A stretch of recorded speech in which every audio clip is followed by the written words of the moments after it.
வாழ்க வையகம், வாழ்க வளமுடன். அன்பானவர்களே, நான் இப்போ சிறிது நேரம் ஒரு கருத்து சொல்ல இருக்கிறேன். அதை தொடர்ந்து உங்களுடைய கேள்விகள் நம்ம விட காணலாம். இப்போ நம்முடைய பயிற்சிகள்லையோ அல்லது இப்போ சப்ஜெக்ட் அகத்தாய்வு தலைப்புகள் இருக்குது. இது சர்டிஃபிகேட் கோர்ஸு, டிப்ளமா, டிகிரி எல்லாத்துலேயுமே அகத்தாய்வு தலைப்புகள் தான். அதில் நீங்கள் படிக்கிறீங்க, உங்களுக்கு ஏதாவது புரியல அப்படின்னா எது புரியலையோ கேட்கலாம், நான் விளக்கி சொல்கிறேன். Okay, right. இப்போ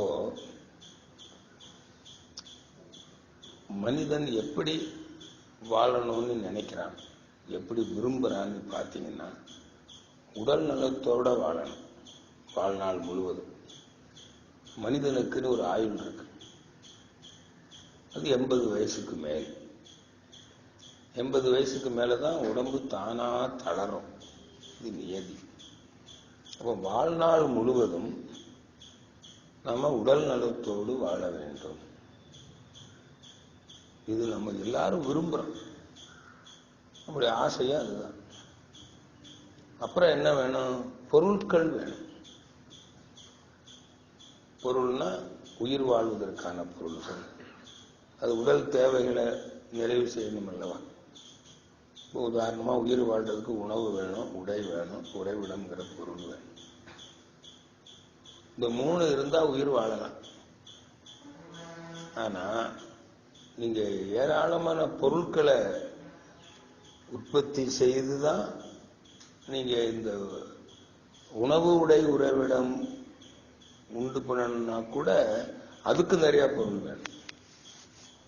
அப்போ ஒரு பொருள் சம்பாதிக்கணும், பொருளை ஈட்டணும், நிறைய பொருள் வேணும். அப்புறம் நீங்கள் இந்த உலக இன்பங்களை அனுபவிக்கிறதுக்கு அதுக்கும் பொருள் தான் வேணும். இந்த உணவு, உடை, உறைவிடம் மட்டும் போதுமா?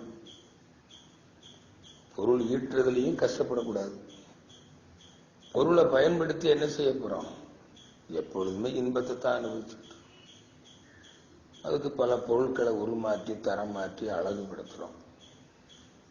நிறைய பொருள்கள், எல்லா பொருளும் வேணும். இப்போ உடல் கருவிகளுக்கு துணை கருவிகள் வேணும். இப்போ நான் பேசுகிறேன், மைக்கு கூட தேவை இருக்கு. ஒருத்தர் நடந்து போகிறோம், கால் மட்டும் இருந்தால் போதுமா? காலால் நடந்து போக முடியுமா எல்லா இடத்துக்கும்? அப்போ அதுக்கு வாகன வசதிகள் வேணும். கஷ்டப்படாமல் மனிதன் உட்காரணும். கீழே உட்காந்துட்டு எழுந்திருக்கிறதுக்கும் சேர்ல உட்காந்துட்டு எழுந்திருக்கிறதுக்கும் ஒரு வித்தியாசம் இருக்கு. கீழே உட்காந்தாலும் சுகமாக தான் இருக்கும். கொஞ்ச நேரம் கழிச்சு என்ன பண்ணிடுவோம்? எழுந்திருவோம். இல்லை சேர்ல உட்காரலாம், கொஞ்சம் கூடுதலான நேரம் உட்காரலாம். சேர்ல உட்காரலாம், இப்போ ஒரு கம்ஃபர்டபுள். சிலர் கீழே உட்காந்து கூட பழகிருக்காங்க. அந்த பக்கம் இந்த பக்கம் நடிச்சு காலை நீட்டி கையை நீட்டி உட்காருவாங்க. அப்புறம் கொஞ்ச நேரம் எழுந்திருப்பாங்க. பொருட்கள் வேணும் இல்லை? வீட்டில் சமையலில் எவ்வளவு பொருள் தேவை இருக்குது. மிக்சி, கிரைண்டரு எல்லாம் தேவையாக இருக்குது. இப்போ ஃபேன்லாம் கூட தேவையாக இருக்குது வெயில் காலத்துக்கு, இல்லையா? துணி துவைக்கிறதுக்கு மிஷின். வீட்டில் எவ்வளவு மின்சார உபகரணம். இப்போ மொபைல் ஃபோன்லாம் தேவையாக இருக்குது, கம்ப்யூட்டர் தேவையாக இருக்குது, லேப்டாப் தேவையாக இருக்குது. இப்போ டிவிலாம் எல்இடிலாம் வந்துடுச்சு. இப்போ இதெல்லாம் தேவையாக இருக்குது. இப்படி வேணும் இல்லையா? பொருள் ஏராளமான பொருளை உற்பத்தி பண்ணணும். அதுக்கு என்ன வேணும்? ஒன்று தொழில் அறிவு வேணும். அதாவது முதல்ல என்ன பொருள் வேணுங்கிற அறிவு வேணும். அப்புறம் அந்த பொருளை ஈட்டுற அறிவு வேணும். அந்த பொருளை சிக்கனமாக பயன்படுத்தணும், வீணடிக்கக்கூடாது, இல்லைங்களா? அப்போ அந்த பொருள் வளத்தோட வாழ்றதுக்கு இதெல்லாம் பொருள் இருக்கணும். தேவையான பொருள் உடல்நலம் இருக்கணும். இந்த உடல்நலம் இருந்தாதான் இந்த பொருளை ஈட்ட முடியும். அதுக்கான அறிவுல உயர முடியும், இல்லையா? இன்னொன்று, நமக்கு மக்கள் உதவி வேணுமே. பிறரோட இணைஞ்சுதான் தொழில் செய்கிறோம், பொருள் ஈட்டுகிறோம், பொருட்களை பயன்படுத்துகிறோம். அப்போ அவங்களுடைய நட்பையும் நாம பேணி காக்கணும். இப்ப அதுக்கு ஒரு அறிவு வேணும். அது இப்ப நம்ம என்ன அறிவுன்னு சொல்றோம்? ஒருத்தருக்கு ஒருத்தர் துன்பம் கொடுக்காம துன்பப்படுறவங்களுக்கு உதவுற ஒரு பண்பு வேணும். இருக்குது. பொதுவா பாத்தீங்கன்னா யாராவது துன்பப்படுறாங்கன்னா எல்லாரும் உதவுவாங்க. ஒருத்தர் நடந்து போறாங்க, கையில ஏதோ ஒரு பொருள் வச்சிருந்தாரு, தலையில வச்சிருந்தாங்க, ஏதோ கீழே விழுந்துருச்சு, நம்ம எடுத்து கொடுக்கறது இல்லையா? எல்லாரும் செஞ்சுக்கிட்டு தான் இருக்கிறோம் ஏதாவது ஒரு வகையில். ஆனா எப்பவும் செய்யறது இல்லை, அது எல்லாருக்கும் செய்யறது இல்லை. இன்னொன்னு, மறைமுகமாக பிறருடைய பொருளை பறிக்கிறோம், வாழ்க்கை சுதந்திரத்தை அளிக்கிறோம், நேரடியாகவும் பண்றோம். அப்ப அது அன்பு அன்பு இருக்கு, முழுமையான அன்பு இல்லை, நிரந்தரமான அன்பு இல்லை.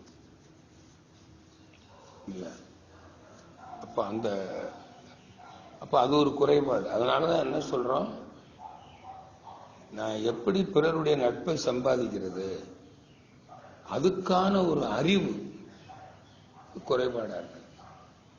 அப்ப அந்த அறிவு இல்லாதனால துன்பப்படுற. இன்னொன்னு, இந்த உடலெல்லாம் இருக்கு, பொருள் இருக்குது, மக்கள் உறவு இருக்கு. என்ன பண்ணுவோம், நம்ம இந்த உலக இன்பங்களை தான் அனுபவிப்போம், அனுபவிச்சுட்டு தான் இருக்கிறோம். தொட்டு சுவைத்து முகர்ந்து பார்த்து கேட்டு ஆடி பாடி இருக்கிற இடத்துல இடம் பெயர்ந்து திருமண வாழ்க்கை எல்லாம் இந்த இன்பத்தை தானே அனுபவிக்கிறோம். வேற என்ன அனுபவிக்கிறோம்? அதுல நிறைவு இருக்க மாட்டேங்குது. இன்னும் ஆசை இருந்துகிட்டே இருக்கு, இன்னொருத்தர் அனுபவிக்கிற மாதிரி அனுபவிக்கணுமே அப்படின்னு இந்த ஆசை இருந்துகிட்டு. இந்த ஆசை தான் மனசுக்கு துன்பமா இருக்குன்னு பார்த்தோம். அப்ப அந்த ஆசைப்படாம இருக்கிறதுக்கு என்ன வேணும்னா, பேரின்பம் என்று ஒன்று இருக்கிறது. அந்த இன்பம் நமக்கு கைவரப்படணும். அது கையில இருந்தா இந்த சிற்றின்பத்துல கிடைக்கிற இன்பத்தை அனுபவிப்போம், அதை தேட மாட்டோம், ஆசைப்பட மாட்டோம். அப்ப அந்த இன்பத்தை எப்படி அறிகிறது, எப்படி பெறுறதுன்னா, அதுதான் ஆன்மா பற்றிய அறிவு.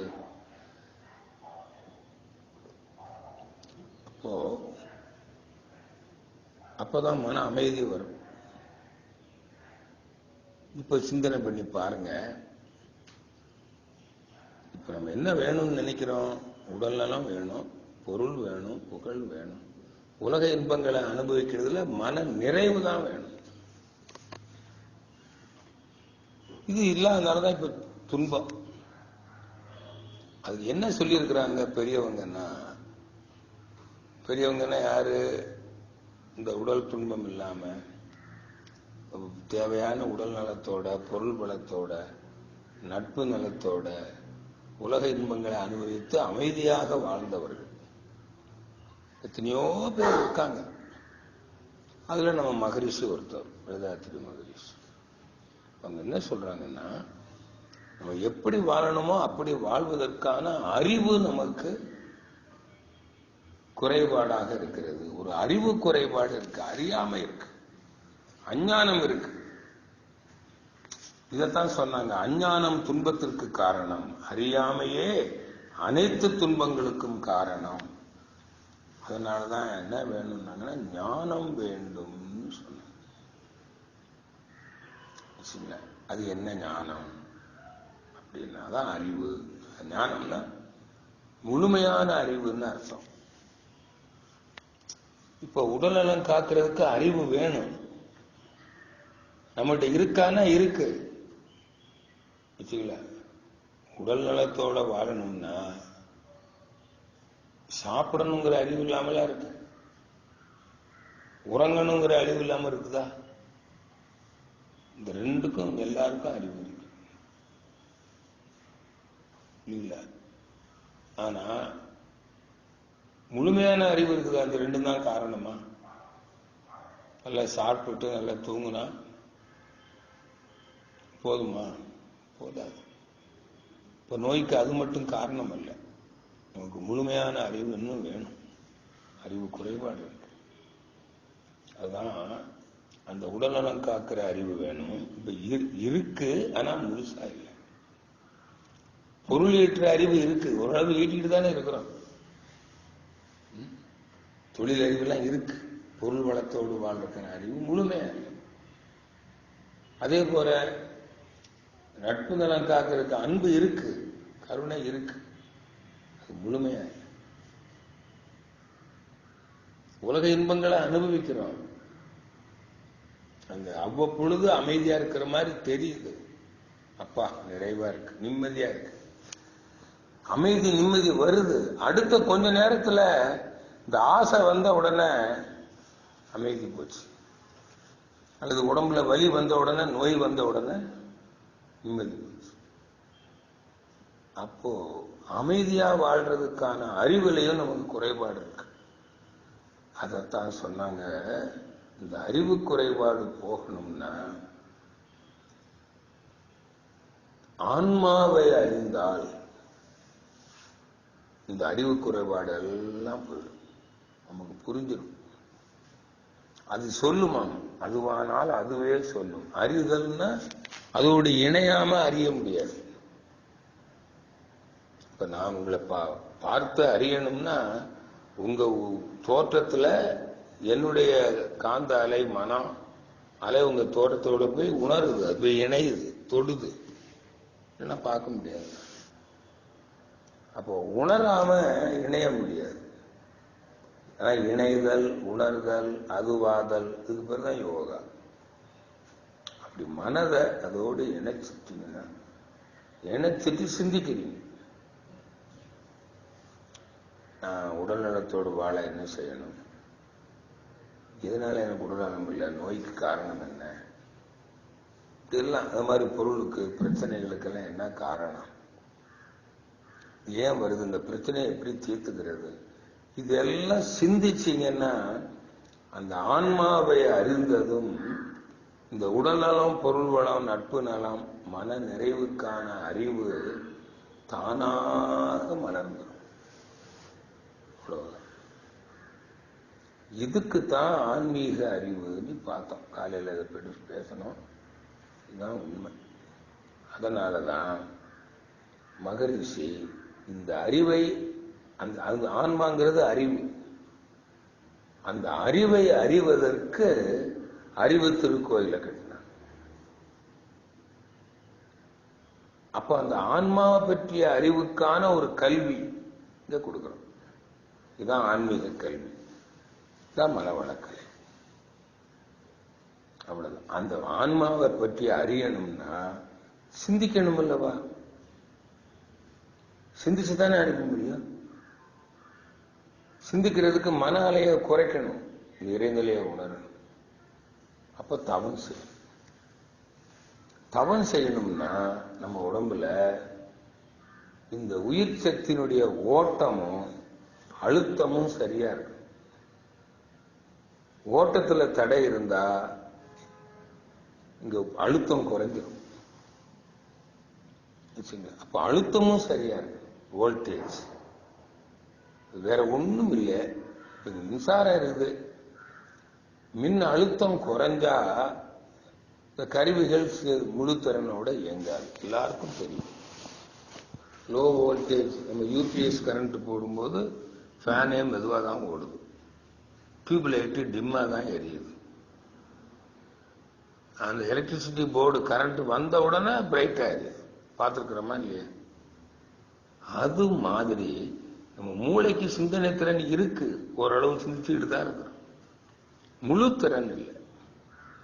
அப்போ அந்த மூளையில கொண்டு வந்து அந்த காந்த சக்தியை கொண்டு வந்து குவிக்கணும், அதான் தவம். மனம் எங்கே குவிக்கிறதோ அங்கே உயிர் குவியும். அதுதான் ஆகனையில குவிக்கிறோம், அப்புறம் துரியத்துல குவிக்கிறோம். இந்த ரெண்டு பக்கமுமே மன இயக்கத்துக்கான மூளையில தான் அது குவியும். அப்போ தவம் செய்யணும். தவம் செய்யணும்னா இந்த அழுத்தம் சரியா இருக்கணுமே. உடம்புல ஒரு தடை இருக்குன்னு வச்சுக்கோங்க, நோய் இருக்கும். அப்போ நோய் இருந்தா என்ன ஆகும்? அந்த இடத்துல ஒளியிட்டே இருக்கும், ஓட்டக்கான. நோய் இருக்கிறவங்களுக்கு உயிர் சக்தி குறைஞ்சிக்கிட்டு தான் போகும். அப்ப முதல்ல என்ன செய்யணும்? ஓட்டத்தடையை நீக்கணும். அந்த ஓட்டத்தடையை நீக்கிறதுக்கு தான் உடல் பயிற்சி. அப்ப உடல் பயிற்சி அதுல உடல் நலம் வரும், நோய் குணமாகும், சரிதான். ஆனா நம்ம உடல் பயிற்சிய உடல் நலத்துக்காக மட்டும் செய்யல, தவம் செய்து ஆன்மாவை அறிவதற்கு. இந்த கருத்து இருந்தாதான் நீங்க உடல் பயிற்சி செய்வீங்க. ஏன்னா உடற்பயிற்சியில ஓட்டத்தடை நீங்கிறதுனால நோய் குணமாகலாம். ஆனா அது மட்டும் காரணம் இல்லை. ரசாயன குழப்பங்கள் அதனால நோய் வருமே இல்லையா?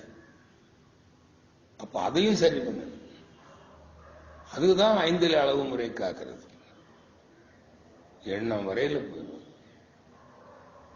அது 2வது. ஆனா என்ன பண்றோம்? அந்த ரசாயன குழப்பத்தை சரி பண்றதுக்கு, அல்லது ரசாயன குழப்பம் வராம பார்த்துக்கிறதுக்கு ஒரு இம்யூனிட்டி, தாங்கும் சக்தி, ரிசர்வ் வைக்கணும். அதான் காயகல்ப பயிற்சி. அப்ப காயகல்ப பயிற்சி செஞ்சிட்டீங்கன்னா அந்த வித்து குழம்பே அமுதமா மாறிடும்.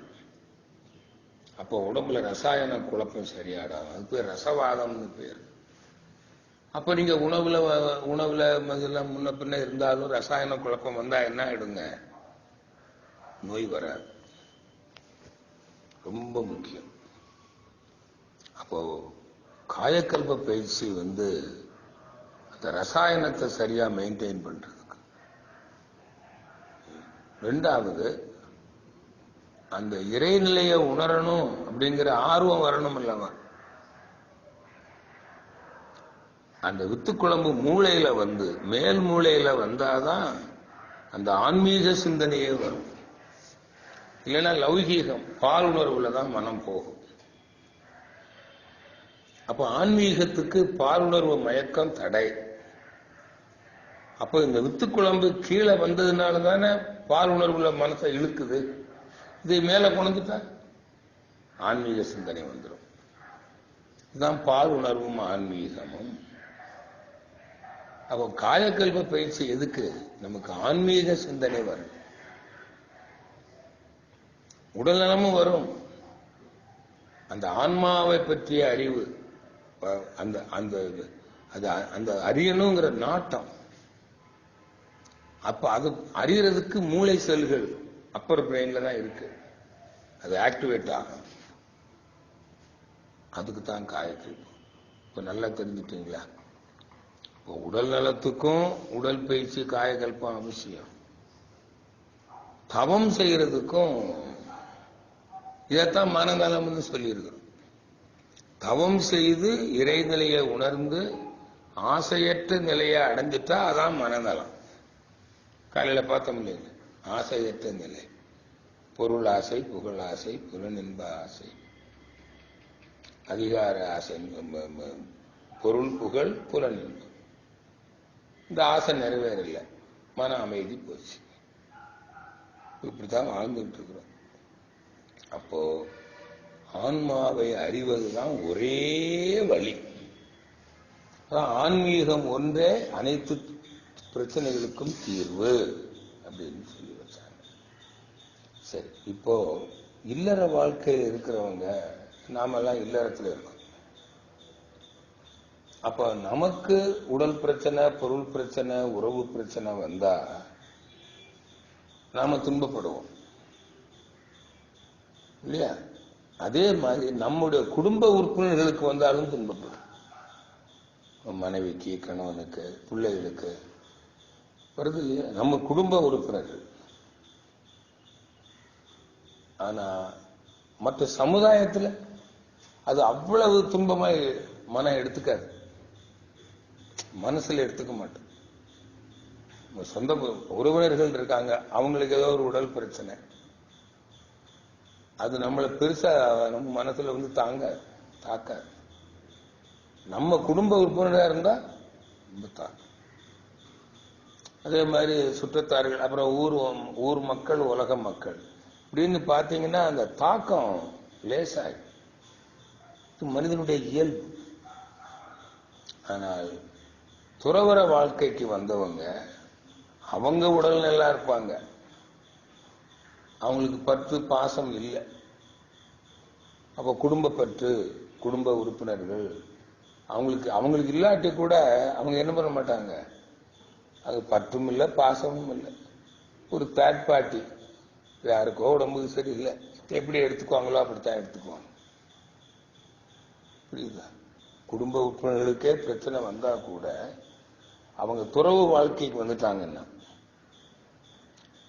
எப்படி உறவில அந்த இல்லறத்திலேயே துறவரத்துக்கு வந்துடுவாங்க. இல்லறத்திலே இருப்பாங்க, உறவிலே கண்ட உண்மை நிலை தெளிவு துறம். இப்ப நம்ம மனைவி, குழந்தைகள், கணவன்லாம் இருக்கிறாங்க, அவங்களுக்கு ஏதோ ஒரு உடல் பிரச்சனை, நம்ம உதவுவோம். எல்லாருக்கும் உதவுற மாதிரி உதவும். துறவிகள் உதவுவாங்க, அவங்களுக்கு எல்லாரும் ஒண்ணுதான் உதவுவாங்க. அவங்க நல்லானா சரி, சந்தோஷம். நல்லா ஆகலையா, ஐயோ இப்படி வருத்தப்படுறாங்களே, துன்பப்படுறாங்களேன்னு இறக்கப்படுவாங்க, அவ்வளவுதானே தவிர கவலைப்பட மாட்டாங்க. அதே மாதிரி கருணை வேறு, கவலை வேறு. கருணை உணர்வு இருக்கும், கவலை இருக்காது. அதே போல இல்லறத்துல இருக்கிறவங்களும் இந்த அறிவு நிலையை அடைந்து விட்டால், நம்முடைய குடும்ப உறுப்பினர், மனைவி, கணவன், பிள்ளைகளுக்கு பிரச்சனை வந்தா கூட இந்த துறவிகள் எப்படி பிறர் யாருக்கு வந்தாலும் ஒரே மாதிரி எடுத்துக்கிறாங்களோ மனசுல, அதே மாதிரிதான் இருப்பாங்க. இதுக்கு பேர் தான் பற்றும் பாசமும் அற்ற நிலை. அப்ப நீங்க இல்லறத்துல இருந்துகிட்டும் அது அடைய முடியும். புரியல? ஆனா முற்காலத்துல இல்லறத்துல இருந்துகிட்டு அந்த நிலையை அடைய முடியாதுங்கிற நிலை இருந்தது. காரணம் என்னன்னா, அவங்க தவம் செய்ய முடியாது. அப்படி இல்லை. அப்ப நீங்க இல்லறத்திலையும் இருந்து கொண்டு அந்த உறவிலே கண்ட உண்மை நிலை தெளிவே துறவுன்னு சொல்ற மாதிரி ஒரு டிட்டாச்சு அட்டாச்மெண்ட், ஒரு துறவியை போல பற்றற்ற நிலையில் நாம் வாழலாம். அதுக்கு தான் இந்த மனவளக்கலை யோகா. சரியா? நல்லா புரிஞ்சுட்டீங்களா? அப்ப நமக்கு என்ன வேணுங்க? அறிவு தான் வேணும். அறிவுடையார் எல்லாம் உடையார். அறிவு அற்றம் காக்கும் கருவி. அதான் ஞானம். முழுமையான அறிவுக்கு பேரு ஞானம். இப்ப எல்லாருக்கும் நம்பிக்கை வந்துருச்சா? இதுதாங்க பாடம். இதுக்கு அப்ப உடல் பயிற்சி ஒண்ணு கொடுக்குறீங்க, காயகல்ப பயிற்சி கொடுக்குறீங்க, தவம் கொடுக்குறீங்க. அந்த உடல் பயிற்சியில காயகல்ப பயிற்சி செஞ்சு தவத்துல உயரணும்னா 5 அளவு முறை காக்கணும். அப்புறம் எண்ணம் ஆராய்தல், ஆசை சீரமைத்தல், சினம் தவிர்த்தல், கவலை ஒழித்தல், இதெல்லாம் செஞ்சோம்னா நமக்கு தவம் பண்றதுக்கான ஆற்றல் வந்துடும், அகத்தவம்.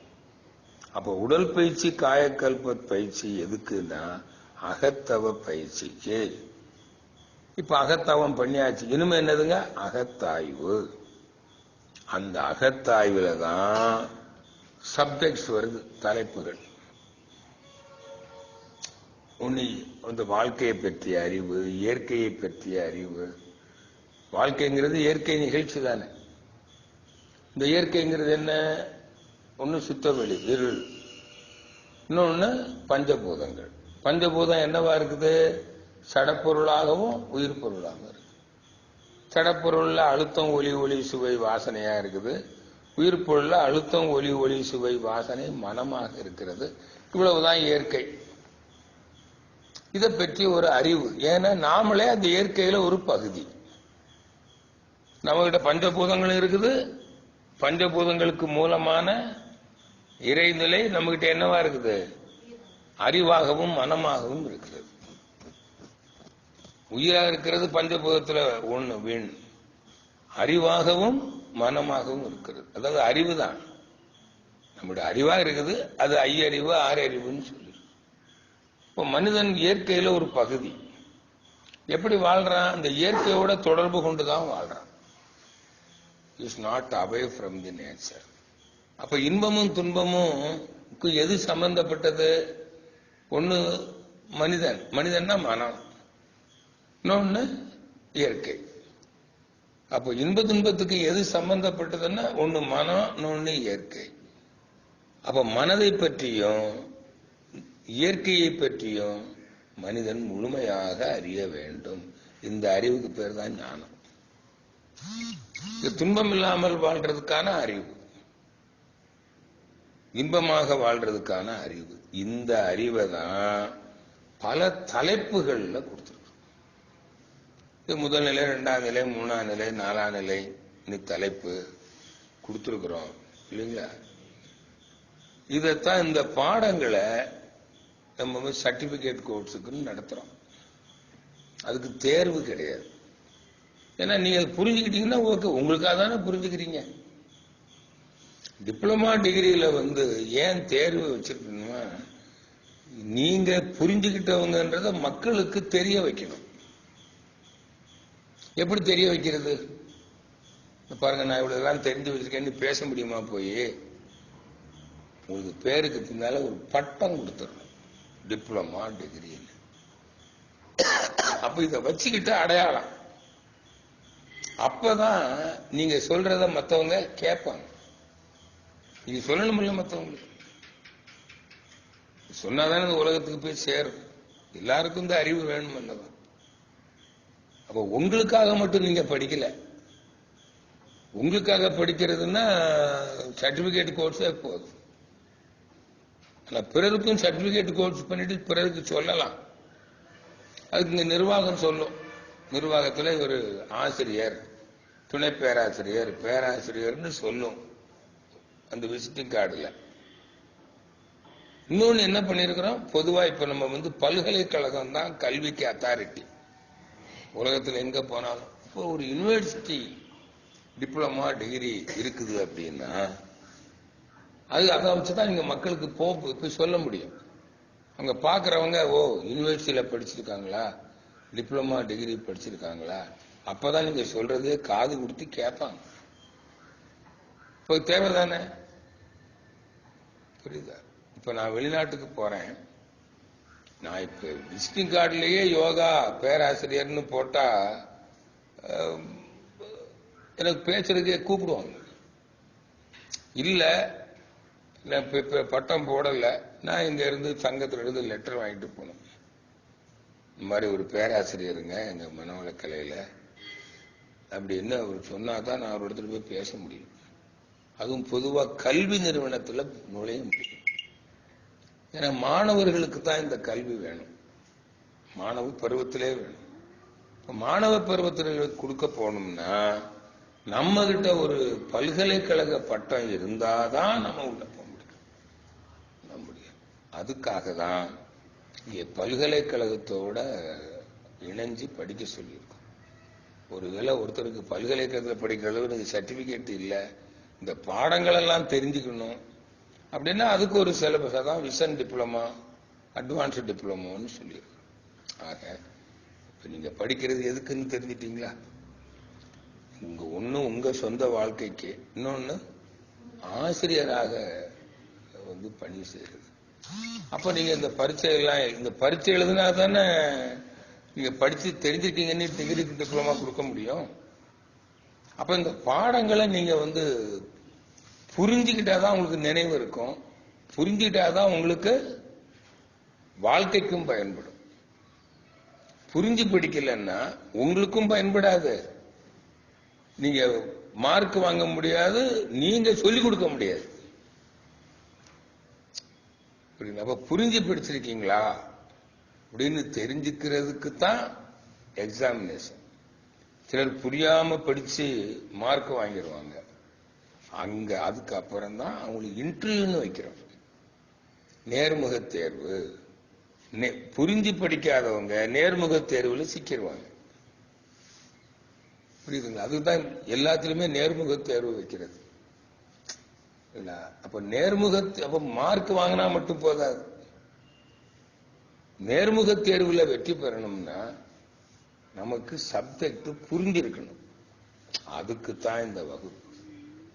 எப்படி நீங்க படிக்கிறீங்க, உங்களுக்கு சிலது புரியல, அது என்னன்னு புரியல, அந்த மாதிரி இருக்கிறத நீங்க இப்போ என்கிட்ட கேட்டு விடை பெற்றுக் கொள்ளலாம். ஓகே, வாழ்க்கை வளமுடன். சரி.